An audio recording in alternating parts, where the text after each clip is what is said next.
What up, though, everybody? It's your boy, Darrell Barnes Bay, coming at you live. Yeah, I wanted to talk about some freedom, from streets to the freedom. I had my cousin on here. He was gonna come, but I don't know. He must be having some technical difficulties. But man, I want to talk about this freedom, man. I'm talking about letting go and letting God. Sometimes freedom don't come from breaking chains. It comes from letting go of what we keep holding on to. Yeah, so letting go. Let me see. This might be him now. Nope, that ain't him. Yeah, I'm letting go and let God, man. I was just thinking, reflecting on my own personal life. Maybe if he chime in and he click in, maybe we'll bring him in. Yeah, I was reflecting on my own personal journey. It's the only thing I can. Some of y'all might be experiencing some of the things that I'm experiencing. You know, when you find yourself linked and connected to something, especially where that something is supposed to give you some spiritual guidance, spiritual grounding, and you find yourself in it 10, 20, 30, 40, 50 years later, and you look around and you find yourself still stuck in the same cycle, same rat hole that you found yourself in. Not saying that you act like a rat, but I'm saying in the same rut that you found yourself in prior to getting linked and attached to wherever it is. My brother asked me one time, he said, man, do you think you've been doing what you've been doing for a long time? And you steady having problems. You seem to keep going through the same cycle over and over and over again. Do you think you're doing it, or you think that's right for you? You know, and I had to reflect, man, and I asked myself that same question. I said, yeah, it ain't it, it's me. You know what I mean? It ain't me. Sometimes, you know what I'm saying, we gotta ground ourselves in reality. You know, life shows us everything it needs to show us, but sometimes we reject what we see. That's deep. Life shows us everything we need to show us, but we reject what we see because sometimes we get comfortable in the practices that we have been participating in. We get comfortable. Listen right now. Let me see what's going on. What's going on, man? What's going on, baby? I was waiting on you to chime in to hit in on the link for the StreamYard. I sent it to your messenger. I sent it in Messenger. That's why I was just on. I ain't seen that. Yeah, it's the part where when you said 18 years, right above that is a link. You got to say StreamYard. Click on that. I clicked on it. And what happened? Are you trying to do it on your? Because you trying to do it on your phone, right? Yeah. Yeah, you can't get it on your phone. It got to be a computer. Oh man, what you tell me? Yeah, I just thought about that. You can't get it on your phone. You got to be a computer. That's crazy. Yeah, that is crazy. You got to log in on your computer. I just thought about that. I wonder if you had this app.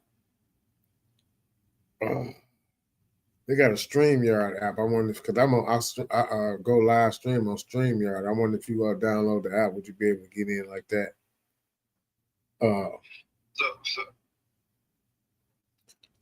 Hold on, but check this out. yeah. We can do it like this, because I can hear you. They can hear you. Okay. You just won't be seen. You know what I mean? It's just like you doing an on-call interview. Okay. Yeah, so we can go that route, man. Because I was just telling them about talking about you. I was just telling you maybe you had some technical difficulties, and I just wanted to let them know we was going to talk about from the streets to freedom. And I did make the correction. It's 18 years clean, and I'm journeying the cousin's journey. Over the man, I always looked at you more like a brother, though, like a distant brother than a cousin. Our families, you know how our family is. Our family kind of close, and it's kind of like, even though we separated in California, you was in Chicago, Detroit, or whatever, we always, with Madia always kept us with a close knit.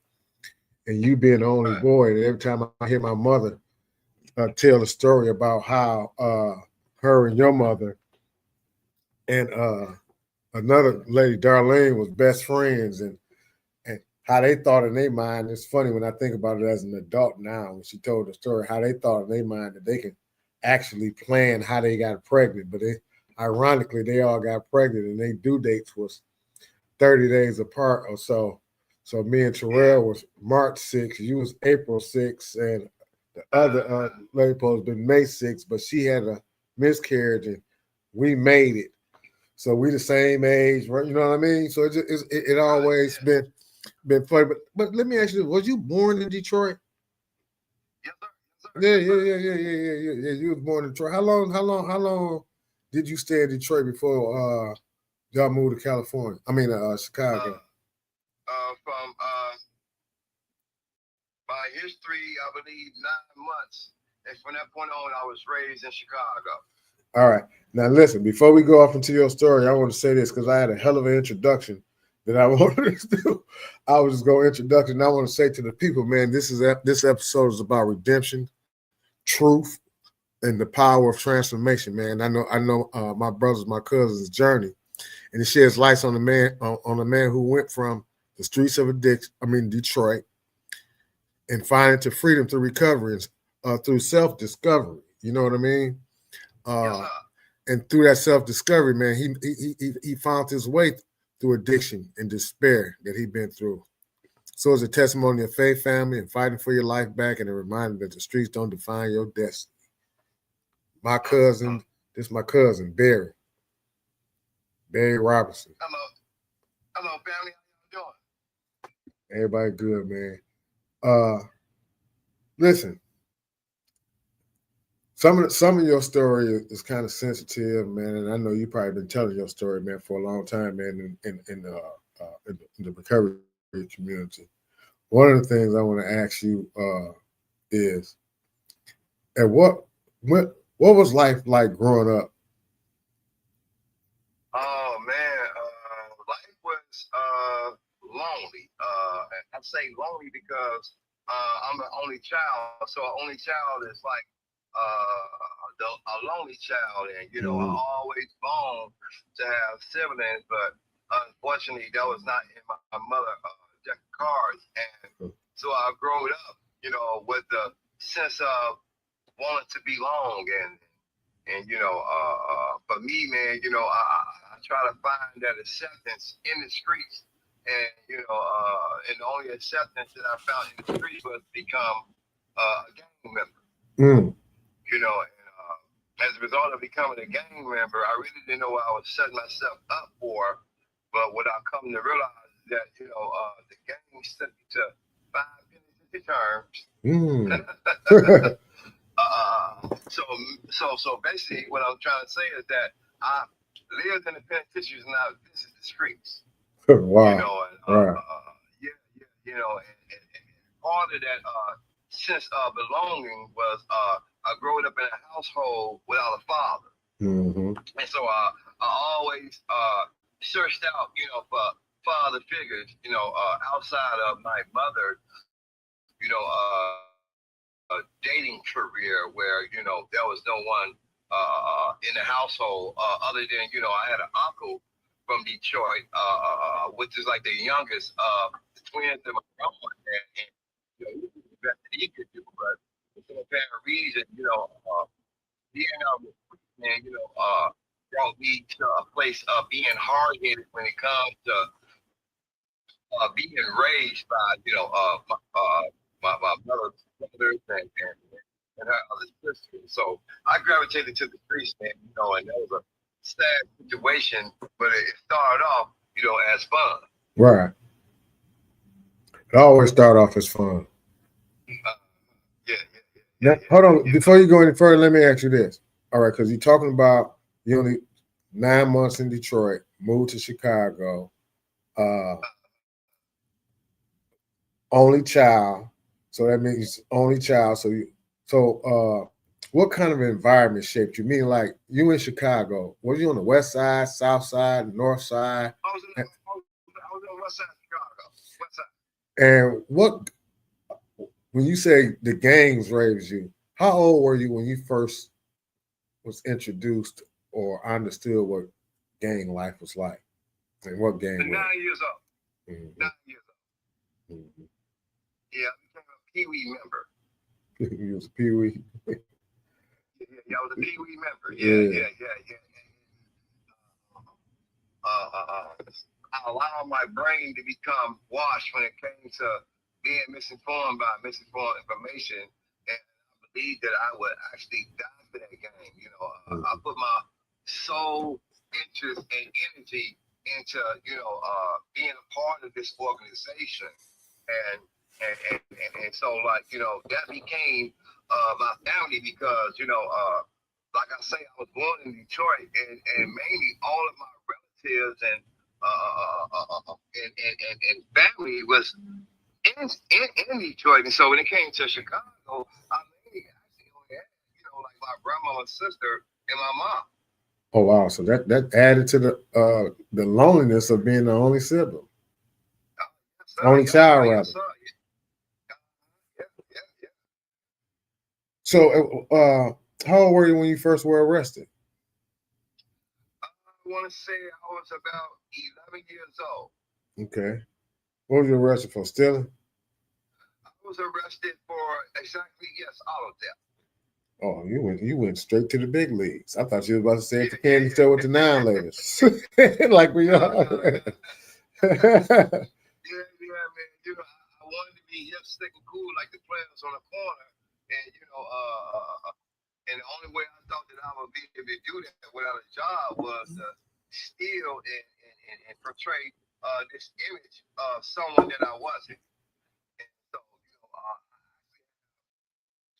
two juvenile terms up under my belts as well. So if I calculate, it's like a seven-time loser. Right, you ain't even count them time. No, I didn't even count them. Yeah. So I was in the juvenile homes, and I actually dropped out of the ninth grade, man, because it was more important to try to impress the people in my neighborhood and the girls that I was dating, and I always ended up getting the worst end of the stick. Hey man, let me ask you. So when you was going back and forth to jail as a juvenile, uh, what your mother had to say about that? Well, the only thing my mother would say would be, I'm going to end up incarcerated, uh,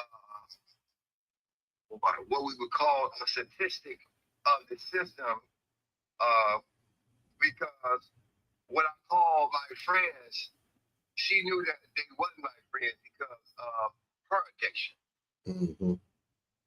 And so, other than, my mother being able, she being a single parent, and she's actually being sprung out on heroin, she couldn't give me the things that I felt that parents should give. Right. So it really didn't matter what my mother said, every time I went to jail or either the penitentiary, I was always on my own. Yeah, you was basically raising yourself then. Yes, sir. Yes, sir. Yes, sir. Yes, sir. Yes, sir. Because your mother, because I'm as you was talking, I was thinking because I have some of the same experience with my mother, and what I was thinking was they was young.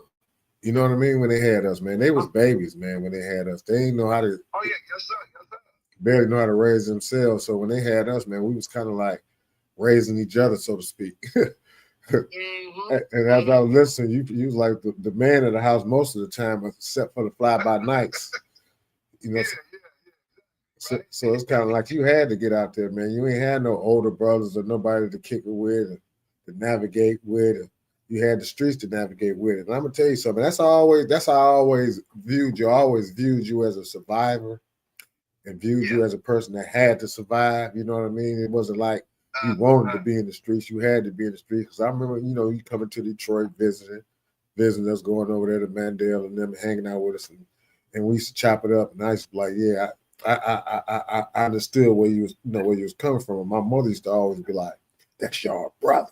That yeah. Okay, yeah, okay. that's like my mother used to always just pound that in our heads. You know what I mean? Because of the relationship that she had with your mother and that story I just told you about. You know what I mean? So I did where you was coming from, man, and I understand what it means. Even though I had we had each other. You know, it's me, Terrell, Andre, and Dwayne. We moved a lot as a result of my mother's addiction. So we always was like the new children on the block. We moved to California and lived in like 5 different neighborhoods. Right, right, And right. and this all was before the first grade. You know what I Wow, mean? wow. Yeah, Yeah, yeah, yeah, yeah. Okay, okay, okay. yeah. So I remember going with my mom and them boosting. That's why I asked you what when you said was you got caught, went to jail early age, but it was for stealing because that's what all of us got caught for early stealing. You know what I Oh mean? yeah, Boot. oh yeah, oh So yeah. one of the things I want to ask you is what did you think your main focus was at that time, like far as like uh drive or whatever. At what age did you? Because at certain point you had became addicted to drugs, right? Yes, sir, yes, sir, yes, sir. And so, one thing led to another. To be more appropriate, I remember trying to become Donald Gorn, meaning a pimp. Yeah. And I became, as a matter of fact, I fell in love with my so-called girl, that one I was supposed to be actually watching her back, and she she introduced me to marijuana, and marijuana introduced me to alcohol, and alcohol introduced me to Sherman. Sherman introduced me to powder cocaine, and powder cocaine introduced me to heroin, and heroin introduced me to crack cocaine, and crack cocaine introduced me to 5 penitentiary terms of my life. Yeah. Yeah. How old was you That when you was first? my vicious cycle. How old was you when you first went to all your prison terms in Illinois? All of them. How old were you when you first went to prison? I was 16 and a half years old. You went to prison at 16 and a half years old?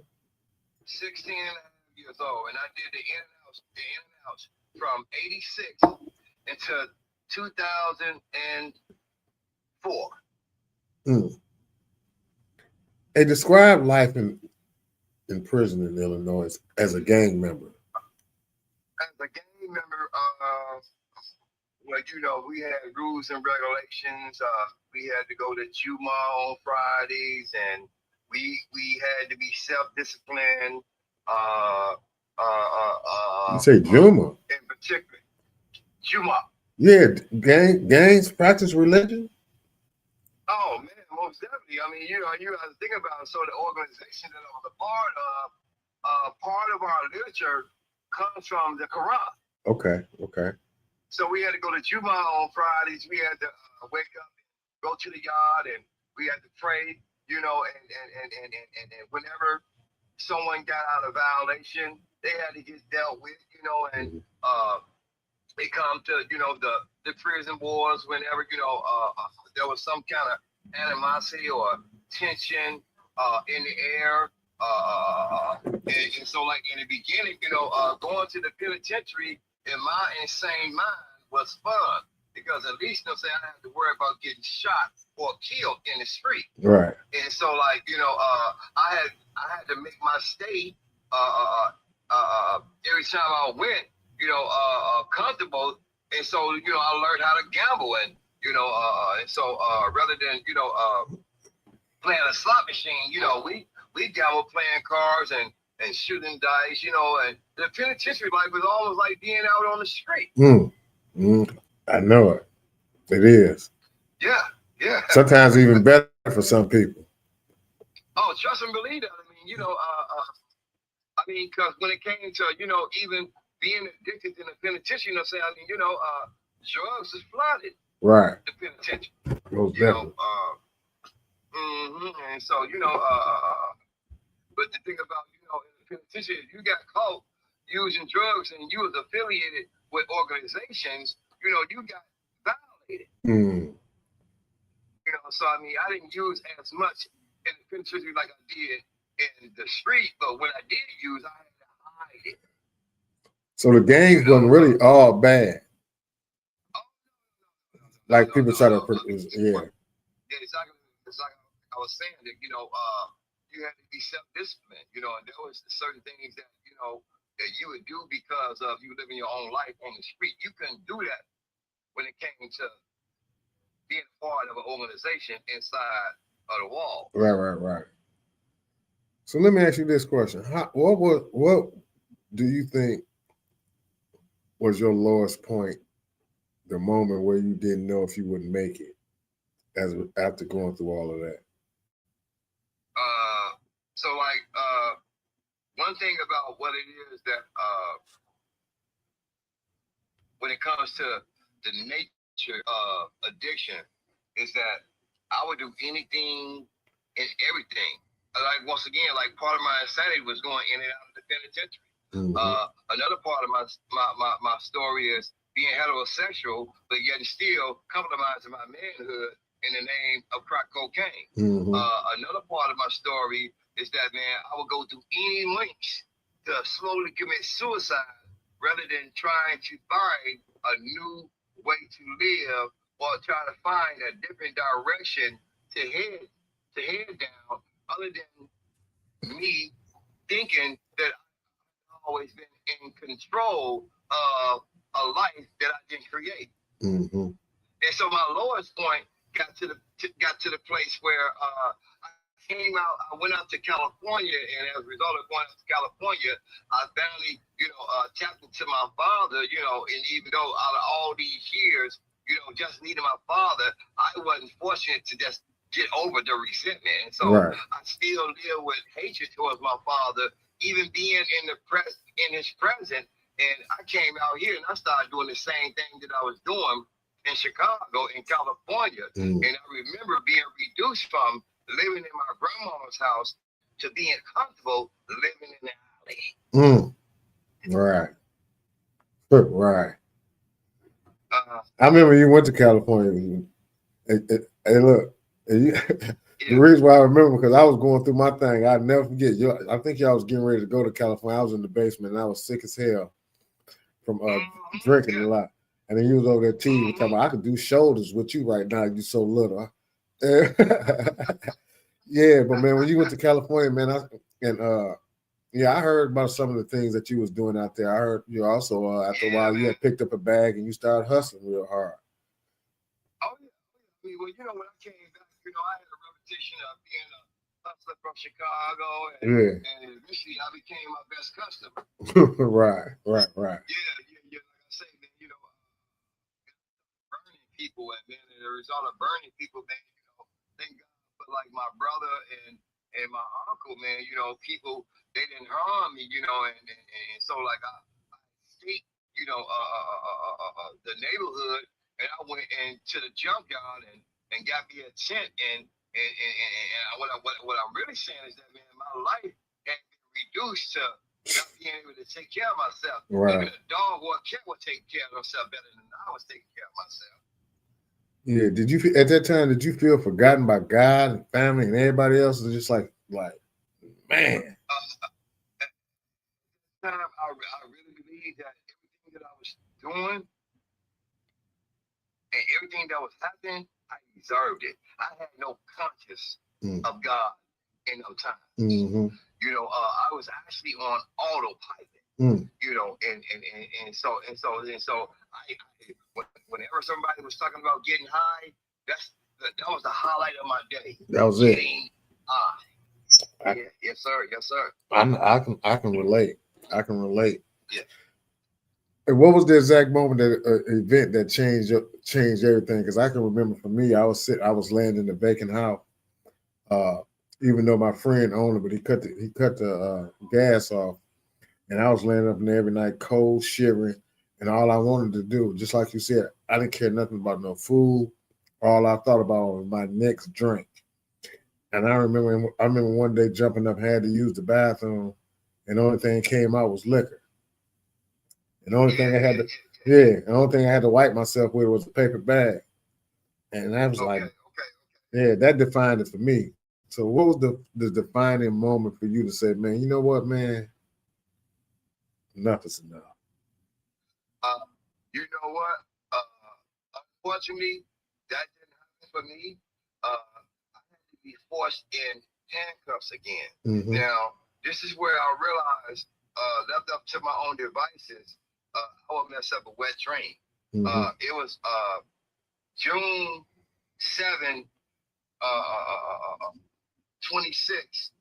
I woke up in my tent and they was talking and they was back there trying to bring people to the awareness that the police was out front and that if we had it once, chances are we should run out back. Right. But for some apparent reason, I ran out front and I surrendered without my permission. That was unconscious.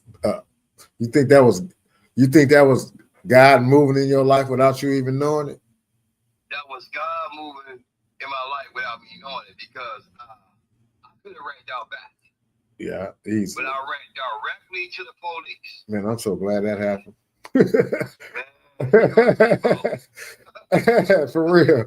Hey man, how did it feel to realize you were finally free? I'm talking about in your mind from that old life. Was that the moment when they finally took you in? Did you finally like in your mind say, "Ooh, man, this is it, man"? Or you wasn't ready at that moment yet to even have that thought? You know what? I didn't even conceive the thought that God was preparing me right. to do something with my life. Because once again, like I say, man, I felt that I deserved everything that had happened to me. In that moment, the only thing that I felt like a victim to was not having a father in my life. I had a lot of blame towards, growing up. And so, like, being rescued, because that was actually a rescue. The arrest was my rescue. And I remember for the first time ever in my life, as a result of being a 7-time loser, I was given the opportunity to either do 25 to life, because in California, they got a 3-strike law. Right. And I've been to the penitentiary, 5 times. Right. So I was looking at 25 to life or either an 18-month outpatient drug program. Yeah, that was a no-brainer. That was a no-brainer. It was a no-brainer. Yeah. Yes, sir. Yes, sir. Yes, sir.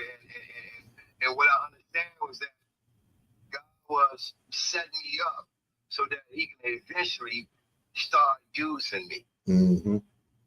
Because what happened is that I got that treatment deal, and I went to that treatment, and that treatment mandated that I go to 12-step meetings every day for 365 days, which will add up to a year. And I couldn't, and there was no excuse because this particular place had 0 tolerance. And it was outpatient too. And it was outpatient. See, there was a place there was a time in my life where I never thought that I could stop using. Right. But when that pressure came that if I use again, I was gonna end up going to doing 25 to life in a state that I really don't know nothing about, Right. And so, like, I realized in that moment, as a result of going to these meetings and identifying with the pain and the emptiness and the guilt and the shame that God has put me in a program where people understood me better than anyone else ever could. Now, my question again to you: at what point in this process did you feel in your mind that that old life is over with? You know what I mean? When you had that moment of clarity, like this is, man, I've been looking. This is what I needed all my life. And what was you staying at? I was in California. No, I'm thinking in California to this day. You were still in the tent. I was staying in my dad. Okay, so he let you after you got out, he let you come back on. Yeah, because I stayed locked up for 7 months. Okay. Waiting on this program to be approved. Right. And what I realized was how fractured my personality was. Mm-hmm. Because here I was thinking that I was unique and that I was better than the people that I was actually going to meetings with. And I remember one day, after 9 months, playing Russian roulette Mm-hmm. with my freedom again, I went to go turn in my court card because it had to be signed every day. Right. And the secretary of that meeting, he wouldn't sign it.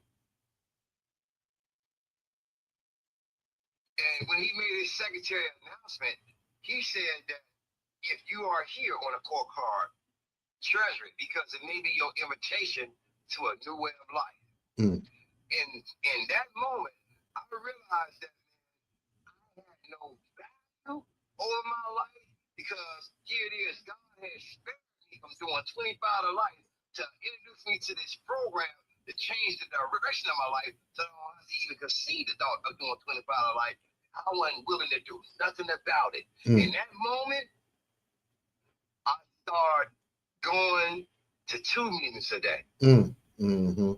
And I start trudging with people who have been where I have been, who has felt what I have felt, who has been in the pain that I was once in. And what I realized that I started following the format. Okay. And the format was to get a sponsor. And the reason why I needed a sponsor is because it is hard for the addict to spot self-deception. Mm-hmm. And I got a sponsor, and again, my sponsor introduced me to reality because I have been living in fantasy all my life. Mm. Mm. I got into some unfamiliar pain. And I asked him, I said, man, why is it that I feel so much pain clean than I ever did when I was using? Yeah. And he called me stupid. He said, stupid. The reason why you in so much pain clean is because you constantly relying on the same mind that keep causing you the pain. He said, you know the reason why you kept going to the penitentiary? I was like, no. He said, because you never got out. And I was like, wow. And I was like, explain that. He said, you suffer from the obsession of the mind. You became a prisoner in your own mind, and you was condemned in your own guilt for doing the things that you did in the name of one more. And that was good information for me because that was my truth that I didn't have the courage to tell. Yeah, that's valid. Man, even to this day, man, that's at the forefront of my brain. I can tell the way you repeated it, word for word, because I'll be telling people, I said, sometimes, man, like, you know, the work I'm involved in, but sometimes I was telling people, like, you'll come to certain places and you don't come to the place to hear everybody. You come to hear that one message. I said, if you don't hear that one message, you can go out and do some more research and keep coming back until you get that one message. And it was for me when somebody told me, because I mean, you know our background, like we got young mothers, we from the streets. We ain't have no way out. I just never see no way out anyway. But this guy kept telling me, don't leave until the miracle happens. Wow. And I kept saying, you too? Yeah, and I kept saying, what, the miracle? Man, cut it out, man. Don't leave till the miracle happens. And he kept saying, and I said, and he said, man, give yourself 1 year. That 365 days.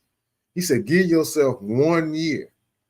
He said, the liquor stores ain't going to close down. The people ain't going to stop partying. Ain't nothing going to stop. Just give yourself 1 year and see if the miracle happens, man. And every step that I made, certain things start just unfolding that I thought would never unfold. And I was saying, damn, is this what he meant by the miracle? Then another thing unfolded even greater. And I said, is this what he meant by the miracle? And just kept unfolding and unfolding and unfolding and unfolding and unfolding until the miracle happened. And what the miracle is, the desire went away. Yeah. Now the desire to live showed up. desire to live showed up. You know what I mean? And I said, oh, this is what he meant when he said, don't leave until the miracle happens. We looking for something so flamboyant, some money to fall out of the sky. It ain't none of that. It's just the desire to live. You know what I mean? Man, So, look, man. One thing about it that the cool part about that is that in this literature that I read is who can actually explain the sudden lifting of the desire to you. So again, God did for me what I couldn't do for myself because I was to use a second nature in my life. mm-hmm. I lived and breathed the hustle in order to have a bag or a bottle in my hand on a daily basis. Mm-hmm. Yeah. And so now God removed the desire to use. Therefore, I had to find a new desire, and that was to live. See, what I realized is that, man, in order to surrender to something, I have to surrender from something. Mm-hmm. And so what I did, I surrendered to the old lifestyle so I can surrender to the new lifestyle. And how did I do that? I changed playmates, playgrounds, and playthings. So I stopped living from the flesh and I started living from the spirit. Because what I realized through personal step work was that I had a disconnect from God. But however, I done been in a lot of situations where I should have been dead. Mm-hmm. I realized that we are called on it for a chosen. That's right. And I thank God that God chose me because now I've been afforded to carry that same one message all over the country, man. Right now I'm about to November the 6th, I'll be in Baltimore carrying this message, man, because I'm through with myself. That's See, right. God can't use man to manage through it himself. That's right. And so thank God the seed was planted. Mm-hmm. I stayed around long enough for the seed to be planted, and by doing the things that God has afforded me to do, I've been able to grow and mature in a lot of areas. See, when I came to recovery, I didn't realize that I was a grown man. I was a little boy in a grown man's body. That's right. Yeah. Now let me ask you this: 18 years clean. My uncle passed a couple of years ago. Did you ever resolve any of that resentment you had? And the funny thing about it, before you answer that question, is this: you and him look just alike. And I was saying to myself, how you look in the mirror and resent yourself? But I never, growing up, I mean, I never knew, and I should have, because how I felt about my father, even though he was there, but he wasn't present. And I know that Uncle Barry was the same way, was there. You knew who he was. You knew where he was at. He wasn't like he was hiding and ducking and nothing like that. He was there, but he wasn't present. You know what I mean? But we always looked at you as like, because your outside presentation was cocky. You know what I mean? Right. Not arrogant, but I'm going to even take the word, it wasn't even cocky. It was confident, your outside appearance. But as you're talking now, that was just a mask, and a lot of us wear masks. On the inside, you wanted your father in your life. You wanted to be with your father. So, did you ever get the chance to resolve any of that? And do you still feel lonely? So going through the step process and getting to the men's portion of it, I made peace with the fact that my mother had a whole lot to do with my dad not being in my life. Mm-hmm. And so I made peace with my dad when I went through the step process the first time. But for some apparent reason, there was still resentment there because what I realized is that I took on some unnecessary guilt. Like you were sharing about, your mom and another chick and my mom, and I'm being young, So my dad actually got married to a woman a day after I was born. I'm born on April 6th, and he got married on April 7th. And so the story was that, my mom, she left this world never knowing who she could have been because of the teenage love, because she thought that my dad was going to actually marry her. And she was in that hospital, and some of her girlfriends came to the hospital and they shared the bad news, which is that my dad had just got married to somebody else that particular day after I was born. And I took on that guilt, and I paralyzed myself. Gotcha. I try to resent my father for not being with my mother, which was insanity when I think about it, because I have had the same experience when it comes to, women thinking that I was going to actually settle down with them, that I chose to be with another woman. And I had to come face to face with taking on my mother's guilt, when it don't belong to me. And, Right. and so prior to my dad's death, it was still like our relationship could have been better than it was, but it got as good as it was going to get. Right. Because I always viewed y'all, just like I said, in my mind, just because you resemble him so much, I always just felt like, even though y'all was distant, I always thought y'all was close. And that's just outside looking in. But I should have knew better. That was my child mind, because as an adult looking back now, how I felt, like I said, about my father, I didn't hate him. Nowhere near that. It's just because what you just said, my father growing up, he ended up, we was young. He ended up moving to Ohio, and I don't know if he couldn't have got married because her and my mother never got a divorce, but he was living with a whole nother family, taking care of a whole nother family. And I asked him to buy me a pair of gym shoes, and he told me he can put them on the layaway. So stuff, stuff like that. So I know what you're talking about. But he got killed. He died before we had a chance to resolve. Well, the moment that we was getting ready to resolve the issue, it's kind of like he said he was going to the store and got killed, and we never got a chance to resolve it. And I felt that, and that changed the direction of my life. You know what I mean? A lot of people, but on the outside, people would never knew that I was affected by my father the way I have, because of the way the swag and the way we carry ourselves. People think we have a no caring mindset, but all the time, man, they don't know what we was going through. So that's deep, because I know who he married, and I ain't even know. I didn't know that. I didn't know that part of the story. That is something. Yes, sir. But like you say, but just like you say, that was their business. You don't know. That was their business. Yeah. Right. That was the devil that was still trying to separate me from just accepting my father for who he was. Because, like I say, when I first came out here in '86, man, my father shared with me that, and he always looked for me. Saying that my mother just kept bouncing around. Yeah.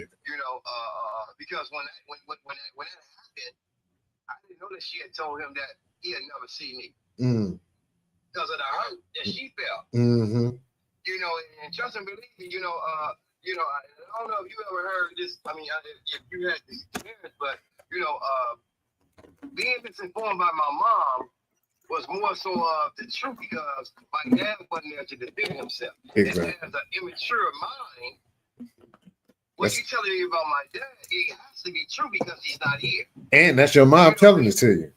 And this is my mom telling me the truth, but I'm not knowing that she's in the business of lying, and she's in the business of trying to have me see it her way, when in reality my dad came to defend himself. Right.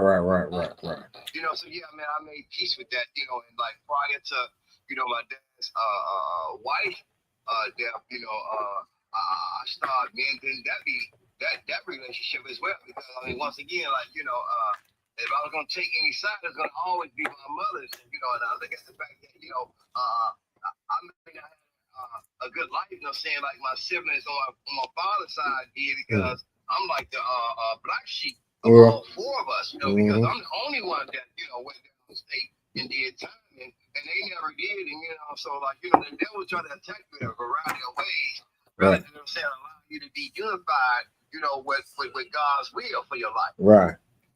How's your relationship with Marking them. Oh man. So like to this day, I mean, as a result of my parents are no longer here. Right. It's been a tug of war. You know what I'm saying, when it comes to like Oh, of course, that what type of was stuff. left behind, this and that, Yeah, and the other. yeah, So, but then me and my brother, I mean, we only arch enemies when it comes to our football team. yeah. That's what's up, man. I'm glad to hear that with you and Mark. Yeah. Yes, sir. Yeah. Hey, what have been the biggest lessons since you've been in recovery? What have been your biggest lessons that you have learned since you've been in recovery? My biggest lesson is that my God has to be everything or he's nothing. Mm. That's been my biggest lesson, as a result of, looking back on my, as a result of having an attitude of gratitude and realizing that it was only through the mercy and the grace that I escaped the horrors of the nightmare. The biggest lesson is learning how to rely on this power that's greater than me and the devil now. And you know what I think about when I first heard about you in recovery, the first thing I thought I thought that you had went to a treatment center, residential treatment center, like everybody else, have to get separated from society and things of that nature. But when Nessie was like, "No, he ain't go to no treatment center. He did it in outpatient." I was like, "What do you mean?" She was like, "He went to outpatient." I said, "He went to outpatient and he stayed clean all this time?" She was like, "Yeah." I was like, "That's kind of like almost, the odds of a person staying clean, period, is at a low percent. But for a person to be able to stay in the same environment, almost, if you will, that he got sick in, trying to heal and actually heal himself, you know what I mean? That means that you had to have a hell of a support system and had to help and had to really dig down deep within yourself in your own reservoir and show the strength that you really have as a man. You know what I mean? So I want to applaud you on that, man, because it's hard. I tried my best to stop drinking on my own 1,000 times. I might get 30 days in. I think one time I made was it 30 days or almost I made it some months, almost a year one time. But that's bare knuckling it. But you got 18 years, man. 18 years. What does 18 years clean mean to you when you say it out loud? 18 years clean, what it means to me is that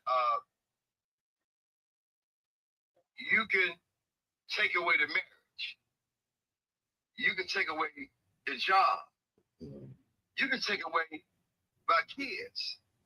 Just don't take my clean time. That's right. My clean day was God given. Mm-hmm. And by doing what I do on a daily basis, and I get to do on a daily basis, I put insurance on my clean day. Mm-hmm. June 2707, I have insurance on the clean day. Mm. I know that was the day that God said that was the lowest he was going to allow the devil to take me. Mm. So I have to put insurance on that. And I keep insurance on that by prayer and meditation, by helping others, by allowing myself to receive information, and by living this new way of life. That's right. That's right. I bought in other words. Mm-hmm. I believed in a whole lot of BS all my life, and then I came to believe in something that really had tangible value to it. That's what's up. You remind me, I was looking at this show, and it was at an AA meeting, and a guy had, I think he had 10 years sobriety, and he was at it was a bunch of newcomers, and somebody asked him, what keep him motivated to stay sober? He said, I got 10. I'm just using this number as an example. He said, I got 10,389 days sober. He said, I don't want to go back to a zero. Yeah, I like to use that one. Yeah. What would you say to someone who got 30 days clean and struggling to stay that way?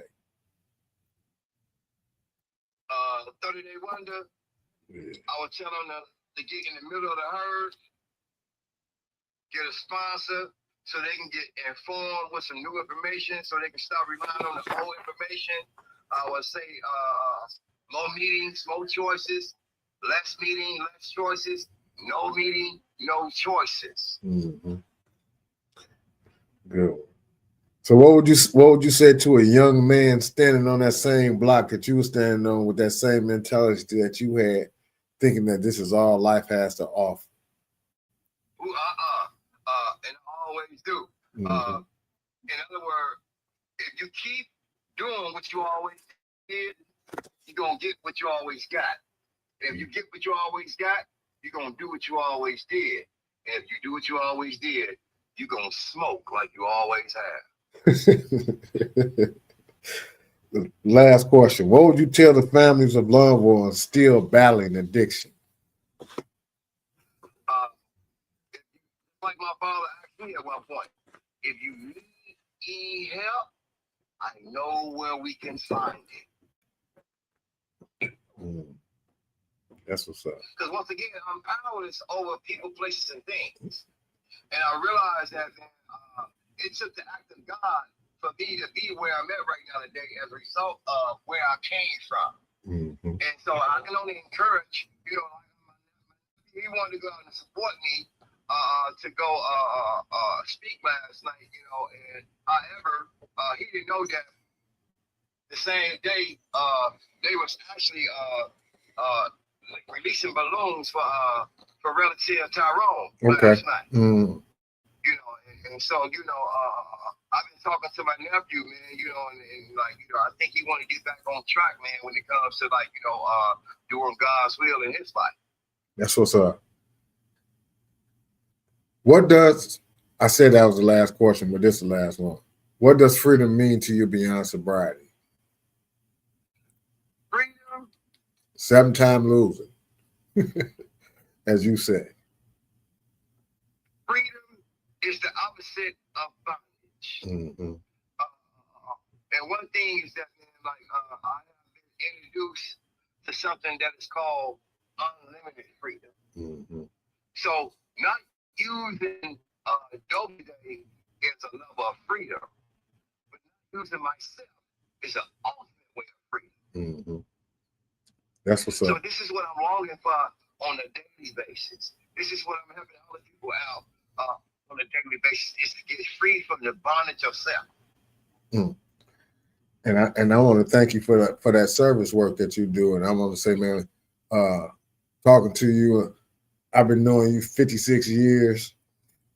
Hold on, 56, almost 57 years of your life, and man, and I learned some things I didn't know about you. Like I said, I always viewed you as a confident person, which you are and have always been, but I never seen the pain that you was carrying and walking around with. You never showed that, you know what I mean?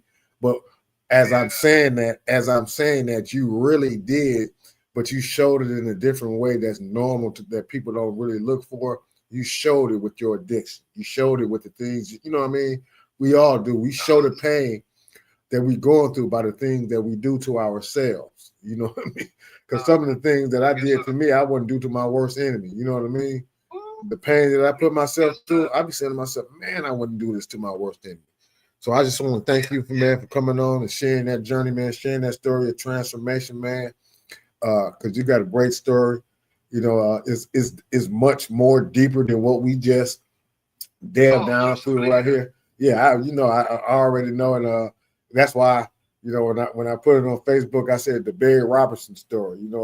I mean, because it's a story. You know what I mean, for real. Yes, sir. Yes, sir. Yes, sir. Yes, sir. It's a story of power, strength, and redemption. I thank you for sharing it here on my show, Chest Out, Heart Open. No doubt. No doubt. No doubt. No doubt. Talk to you soon, relative. Yes, sir. Yeah, peace. All right.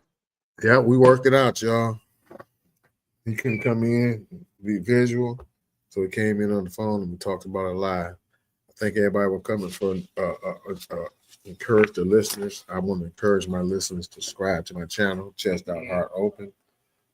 Tune in next week for another riveting and raw story to tell. I hope each and every one of you have a blessed and beautiful day. Peace out. Don't forget to subscribe to Chest Out Heart Open. Also on Facebook, Chest Out Heart Open Facebook page. Subscribe to that channel and also subscribe to Darrell Barnes Bay.